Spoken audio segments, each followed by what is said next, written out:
ഈ ഡൽഹിയിൽ നടന്ന ആ ഒരു സ്ഫോടനവുമായിട്ട് ബന്ധപ്പെട്ട് 4 പുതിയ ആൾക്കാരെ അറസ്റ്റ് ചെയ്തിട്ടുണ്ട്. പേര് വിവരങ്ങൾ പുറത്തുവിട്ടിട്ടില്ല. 4 പേരെ അറസ്റ്റ് ചെയ്തിട്ടുണ്ട്. അതിലുപരിയായിട്ട് ഒരു മാധ്യമ സ്ഥാപനം റെയ്ഡ് ചെയ്തിട്ടുണ്ട്.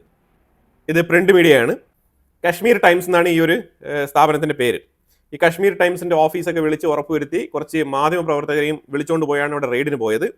ആ റെയ്ഡിന് പോകുന്നതിന് മുമ്പേ ഇവര് ഈ തീവ്രവാദ ആക്രമണം നടത്തിയ ഡോക്ടേഴ്സിനെയും അതേപോലെ തന്നെ തീവ്രവാദ ആക്രമണം നടത്തിയ ആ ഒരു പൊട്ടിത്തെറിച്ച അവനെയും ന്യായീകരിച്ചുകൊണ്ടുള്ള പലതരത്തിലുള്ള സ്റ്റേറ്റ്മെന്റുകൾ ഇവരുടെ പത്രത്തിലൂടെ അടിച്ചിറക്കിയിട്ടുണ്ടായിരുന്നു. അപ്പോൾ ഇതൊക്കെ കൃത്യമായിട്ട് മോണിറ്റർ ചെയ്തിട്ടാണ് അവിടെ റെയ്ഡിന് പോയത്. ആ ഓഫീസ് കയറി പരിശോധിച്ച സമയത്ത് അവിടെ നിന്ന് ആയുധങ്ങൾ കൈപ്പറ്റിയിട്ടുണ്ട്.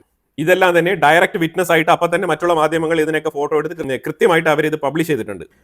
പക്ഷേ ഇപ്പോൾ ഈ കശ്മീർ ടൈംസ് എന്ന് പറഞ്ഞ ഈ ഒരു മാധ്യമം പറയുന്നത് ഞങ്ങളുടെ ഓഫീസ് അതല്ല, ഞങ്ങൾ വേറെ ഓഫീസിലേക്ക് മാറി, ഇത് ഞങ്ങളുടെ പഴയ ഓഫീസാണ്, അത് ഞങ്ങളിപ്പോൾ ഞങ്ങളുടെ ഓഫീസായിട്ടേ ഉപയോഗിക്കുന്നില്ല, പക്ഷെ അവിടെ ഇത് എങ്ങനെയാണ് ഇത് വന്നത്, ആയുധങ്ങൾ വന്നതെന്ന് ഞങ്ങൾക്ക് അറിയില്ല എന്നുള്ള രീതിയിലുള്ള ഒരു ഉൾട്ടാ സ്റ്റോറിയാണ് ഇപ്പോൾ പറഞ്ഞുകൊണ്ടിരിക്കുന്നത്.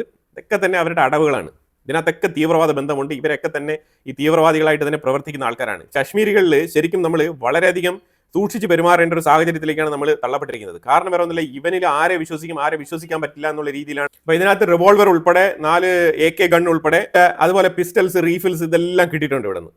ഇപ്പൊ പറയുന്നത് 4 വർഷങ്ങൾക്ക് മുമ്പ് തന്നെ ഞങ്ങൾ ആ ഓഫീസ് മുറി ഒഴിഞ്ഞതാണ് എന്നാണ് പറഞ്ഞിരിക്കുന്നത്.